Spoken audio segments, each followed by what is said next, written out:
Assalamualaikum warahmatullahi wabarakatuh. Perkenalkan saya Dr. Nurmaratu Tahira Swaib, peserta pelatihan dasar CPNS tahun 2023 Angkatan 5. Pada kesempatan kali ini saya akan menjelaskan mengenai edukasi mengenai Sobat Diabetes.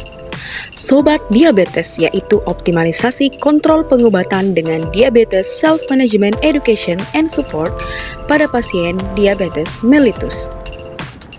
Diabetes Self-Management Education and Support merupakan serangkaian intervensi khusus untuk membantu diabetesi dalam merubah gaya hidupnya sehingga menjadi patuh dalam manajemen perawatan diri.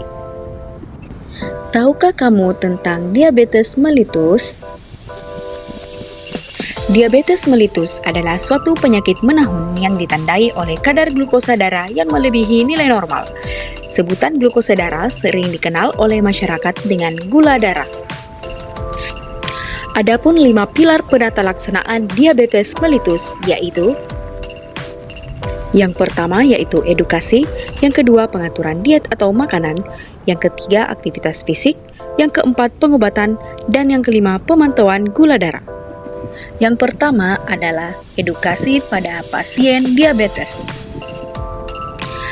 Tipe dari diabetes mellitus yang pertama DM tipe 1 yang disebabkan tidak adanya produksi insulin sama sekali.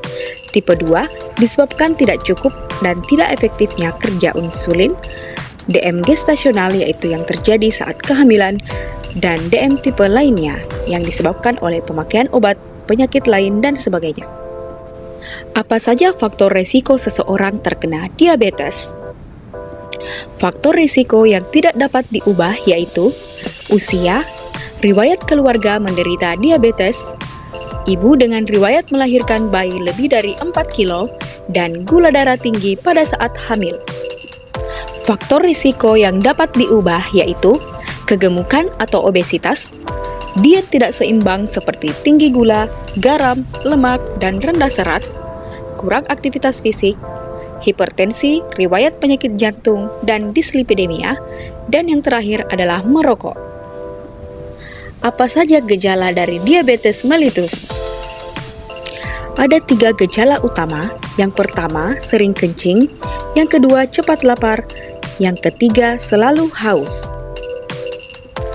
Adapun gejala tambahan dari diabetes mellitus yaitu berat badan turun secara cepat, kesemutan, cepat lelah, luka sulit sembuh, penglihatan kabur, mudah mengantuk, gatal pada kulit atau kemaluan, dan impoten pada pria.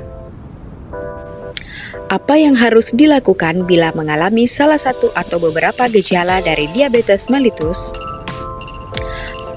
Segera periksakan kadar glukosa darah Anda ke pos pembina terpadu atau posbindu PTM, fasilitas kesehatan tingkat pertama seperti puskesmas ataupun klinik, fasilitas kesehatan lain seperti rumah sakit dan laboratorium. Bagaimana menegakkan diagnosis diabetes mellitus? Yang pertama, mempunyai gejala utama dan atau beberapa gejala tambahan. Yang kedua, mempunyai faktor risiko penyakit diabetes. Dan yang ketiga, pemeriksaan kadar glukosa darah menunjukkan hasil sebagai berikut, yaitu kadar glukosa darah sewaktu lebih dari 200 dan kadar glukosa darah puasa lebih dari 126. Mengapa minum obat diabetes secara teratur itu penting? Minum obat secara teratur pada penderita diabetes itu penting untuk mencegah terjadinya komplikasi penyakit yang disebabkan oleh diabetes. Apa saja komplikasi dari diabetes mellitus?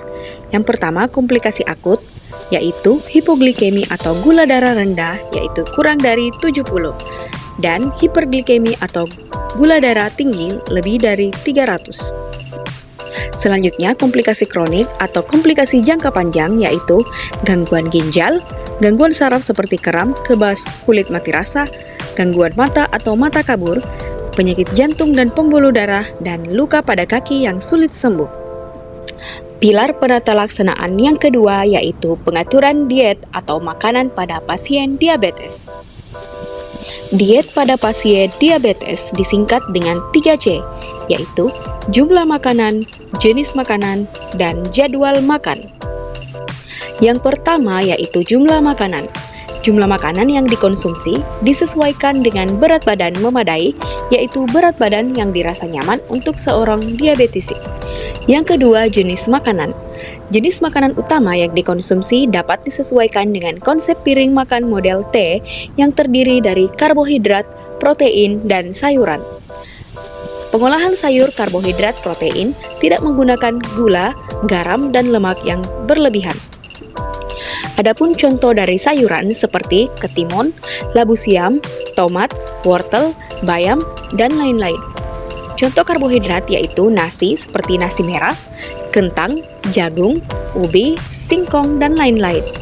Contoh protein yaitu ikan, telur, tempe, tahu, kacang hijau, kacang merah, dan lain-lain. Yang ketiga yaitu jadwal makan. Jadwal makan terdiri dari 3 kali makan utama dan 2-3 kali makanan selingan mengikuti prinsip porsi kecil. Makanan yang dihindari atau dibatasi pada pasien diabetes mellitus yaitu makanan yang mengandung gula sederhana seperti gula pasir, gula aren atau gula merah, sirup, kue manis, dodol, selai manis, jeli atau agar, manisan buah, coklat, kue bolu, susu kental manis, es krim, dan es buah. Makanan lain yang dihindari atau dibatasi pada penderita diabetes yaitu gorengan, makanan cepat saji, makanan kaleng, ikan asin, dan telur asin. Pilar yang ketiga yaitu aktivitas fisik pasien diabetes. Frekuensi aktivitas fisik. Olahraga atau latihan jasmani seharusnya dilakukan secara rutin yaitu sebanyak 3-5 kali dalam seminggu. Durasi olahraga yaitu 30 menit.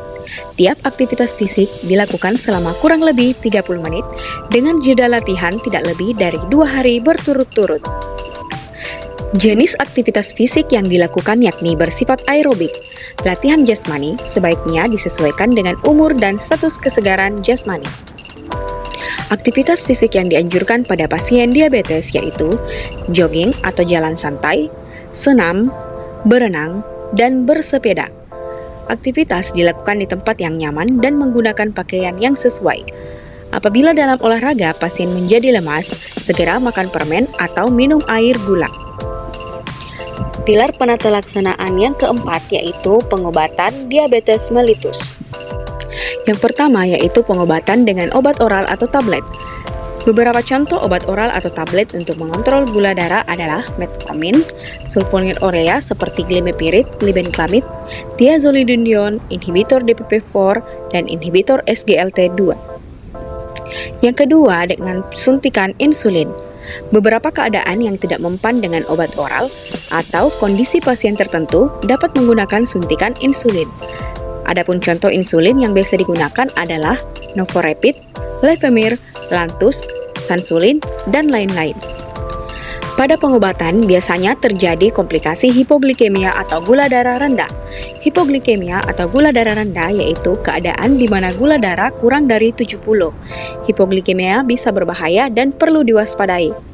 Tanda dan gejala hipoglikemia yaitu merasa lapar, perilaku berubah, kepala terasa berputar, tangan gemetar, lemas, dan nyeri kepala.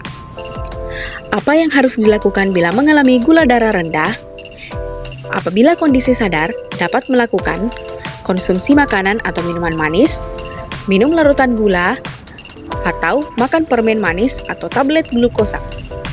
Sedangkan apabila kondisi pingsan atau tidak sadar, dapat melakukan panggil bantuan orang sekitar dan segera bawa ke rumah sakit. Pilar yang kelima yaitu kontrol atau periksa gula darah secara rutin. Pemeriksaan gula darah penting dilakukan untuk mengetahui keberhasilan dari pengobatan. Pemeriksaan gula darah dilakukan rutin tiap bulan, minimal 1 kali dalam 1 bulan. Adapun perawatan pasien diabetes mellitus secara mandiri, yaitu perawatan kaki diabetes di rumah. Yang pertama, berikan pelembab atau lotion pada daerah kaki yang kering agar kulit tidak retak. Tapi jangan di sela-sela jari karena akan lembab dan menimbulkan jamur. Yang kedua, bersihkan kaki setiap hari dengan air bersih dan sabun. Yang ketiga, pakai alas kaki sepatu atau sandal yang nyaman yang sesuai dengan ukuran untuk melindungi kaki agar tidak luka. Yang keempat, gunting kuku jari mengikuti bentuk normal jari, tidak terlalu pendek dan tidak dekat dengan kulit. Periksa sepatu sebelum dipakai, apakah ada kerikil atau benda tajam seperti jarum dan duri. Bila ada luka kecil, obati luka dan tutup dengan kain atau kasa bersih. Periksa apakah ada tanda-tanda radang, segera ke dokter bila kaki mengalami luka. Adapun perawatan luka kaki diabetes, yaitu jika kaki tertusuk benda tajam seperti paku, kayu, dan lain-lain, segera periksakan agar tidak terjadi pembengkakan dan infeksi. Jika terdapat luka yang basah atau bernanah, disarankan untuk mengganti perban luka tiap hari atau tiap perban basah. Jangan menusuk luka menggunakan benda-benda seperti peniti, pentul, jarum, dan lain-lain.